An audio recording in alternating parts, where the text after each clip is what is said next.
Hi hello నమస్తే. So 'బద్మాష్ గాళ్ళకి' bumper offer మూవీతో 29 మన ముందుకు రాబోతున్నారు. అండ్ చాలా సీనియర్ అండ్ ఎక్స్పీరియన్స్డ్ యాక్టర్ శుభలేఖ సుధాకర్ గారు మన ముందున్నారు.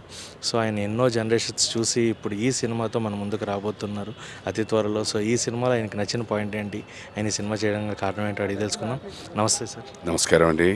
సో 'బద్మాష్ గాళ్ళకి' బంపర్ ఆఫర్ చాలా కొత్తగా వైవిధ్యంగా మాకు ట్రైలర్ అయితే చాలా బాగుంది. ఈ ఈ జనరేషన్ తగినట్టుంది. సో ఈ సినిమాలో మీ క్యారెక్టర్ గురించి యాజ్ యూజువల్ తండ్రి పాత్రని, ఒక మిడిల్ క్లాస్ ఫాదర్ని, పిల్లల్ని చదివించి ఒక ఒక న్యాచురలీ ఒక ఏజ్ వచ్చిన తర్వాత అమ్మాయికి పెళ్లి చేయాలనుకుంటాను. సో ఉన్న సేవింగ్స్తో చేయాలనుకునేసరికి బట్ అది సరిపోవు. సో దానికి ఏంటంటే ఒక ఆస్తి ఏదో అమ్మాల్సి వస్తుంది. అక్కడి నుంచి వీడి ఇబ్బందులు స్టార్ట్ అవుతాయి. అది సో ఇబ్బందులు పడిన తర్వాత ఇబ్బందుల నుంచి బయటపడ్డారా లేదా అనేది మాకు ఏమైనా చెప్పే ఇది ఉంది అదే బద్మాష్ వాళ్ళకి బంపర్ ఆఫర్. సార్. ఆ బద్మాష్ గాళ్ళతో మీరేం చేస్తున్నారు? ఇంగ్లీష్లో ఒక సేయింగ్ ఉంది, birds of same feather flock together అని. బద్మాష్ గాళ్ళతోనే కలుస్తారు. అంటే మీ పాత్ర కూడా దాంట్లో అంటే మాకు ఒక కిడ్నాప్ ఉంది అని తెలిసింది. మీ పాత్ర ఏమన్నా చెప్పను, చూడాల్సిందే. 29వ తారీఖు బద్మాష్ గాళ్ళకి బంపర్ ఆఫర్. ఎవరా బద్మాష్? థియేటర్లోనే చూడమంటున్నారు సార్.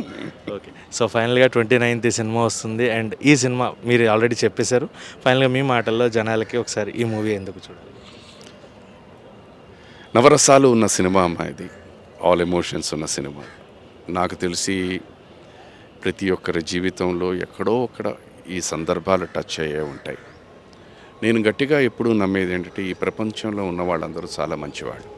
బట్ పద్ధతులు, పరిస్థితులు, కొన్ని సంఘటనలు మనుషులు మార్చేస్తూ ఉంటారు. కొంతమంది ఆ సంఘటనల్ని ఎదుర్కొని మారిన తర్వాత మళ్ళీ రియలైజ్ అయ్యి బయటకు వచ్చిన వాళ్ళు ఉన్నారు. లేరు, దాంట్లోనే మునిగి తేలిపోయిన వాళ్ళు ఉంటారు. అలాంటిది సందర్భం చాలా ఉన్నాయి ఈ సినిమాలో. సో డెఫినెట్గా మీ అందరికీ నచ్చుతుంది అన్న ఒక నమ్మకం ఉంది. అండ్ ప్రేక్షక దేవుళ్ళు మీరే మమ్మల్ని ఆదరించాలి, ఆశీర్వదించాలి. మా కష్టం మేము చేసాం, మా ప్రయత్నం మేము చేసాం. డెఫినెట్గా మీరందరూ చూసి ఆనందించి మమ్మల్ని ఆశీర్వదించాలి.